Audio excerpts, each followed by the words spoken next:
Basic trick है। एक तो लाइक और शेयर ठोक दीजिए, महाकाल का धमाके लाइक और शेयर ठोक दीजिए। आप सभी का फिर से एक बार स्वागत है। आज हम लोग देखेंगे हमारी दुनिया कक्षा 6 के पाठ्य पुस्तक से कुछ प्रमुख प्रश्न। और हम लोगों ने पिछले कक्षा में पहला पार्ट, दूसरा, तीसरा पार्ट को कंप्लीट कर लिया है। इस तरह से हम लोग जो है अब आगे चौथे पार्ट में चलते हैं। और चौथा पार्ट जो है इसका नाम है पृथ्वी के प्रमुख स्थल स्वरूप। और उस पार्ट से कुछ क्वेश्चन है जो इस प्रकार है। जो हमारा पहला क्वेश्चन है कि बिहार में सोन नदी किस तरह के क्षेत्र से होकर गुजरती है। तो किस तरह के क्षेत्र से होकर गुजरती है, तो ये हमारा हो जाएगा पहाड़ी क्षेत्र से होकर गुजरती है। इसका जो राइट आंसर हो जाएगा पहाड़ी क्षेत्र। ठीक है, ये हमारा ऑप्शन ए आंसर हो जाएगा। इसी तरह से जो हमारा अगला क्वेश्चन है वह है वाल्मीकि नगर बिहार के किस क्षेत्र में अवस्थित है। जो वाल्मीकि नगर क्षेत्र है वह किस क्षेत्र में अवस्थित है। ठीक है, तो इसका जो हमारा राइट आंसर हो जाएगा वो हो जाएगा पश्चिमी क्षेत्र। कौन सा क्षेत्र? पश्चिमी क्षेत्र। ठीक है, इस तरह से जो हमारा अगला क्वेश्चन है कि धान की फसल के लिए उपयुक्त मिट्टी है। तो हमारा ऑप्शन दिया गया है, आप बताइए इसमें से कौन सी मिट्टी है। तो इसका जो है राइट आंसर हो जाएगा बी, चिकनी मिट्टी। पुस्तक में यही दिया गया है। ठीक है, लेकिन दोमट मिट्टी में भी इसकी जो है ना फसल अच्छी होती है, धान की फसल। ठीक है, दोमट मिट्टी में भी इसकी फसल अच्छी होती है, लेकिन पुस्तक के हिसाब से हमें चलना है तो पुस्तक में जो है चिकनी मिट्टी दिया गया है। ठीक है, तो इसी तरह से हम लोग आगे बढ़ते हैं और जो हमारा नेक्स्ट क्वेश्चन है उस पर चलते हैं। तो जो हमारा अगला क्वेश्चन है वो है पठार के ऊपर सतह कैसी होती है।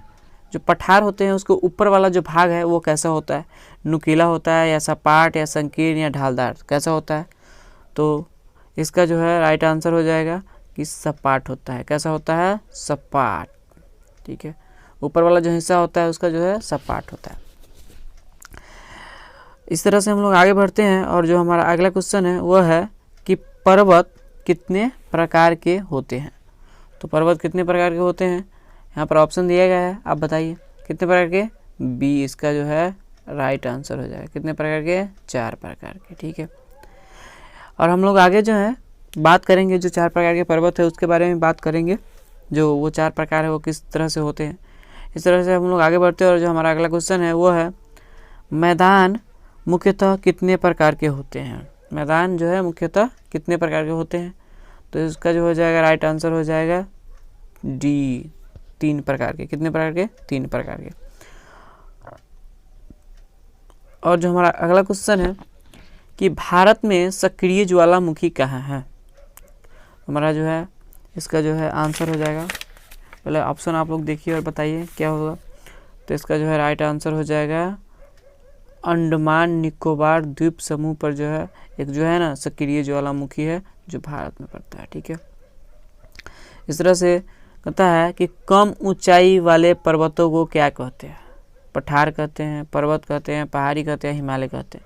हमारा ऑप्शन दिया गया है, आप बताइए क्या होगा। तो इसका जो है राइट आंसर हो जाएगा पहाड़ी। क्या हो जाएगा? पहाड़ी।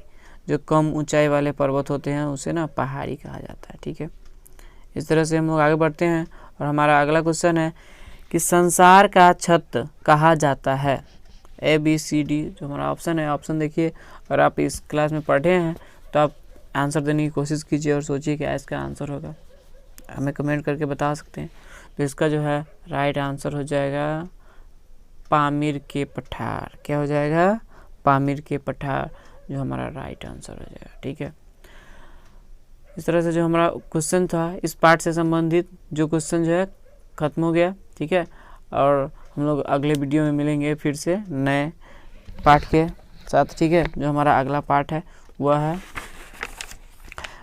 दिशाएं, जिसके जो भी क्वेश्चन बनेंगे उस सारे क्वेश्चनों को हम लोग जो है हल करेंगे। ठीक है, धन्यवाद।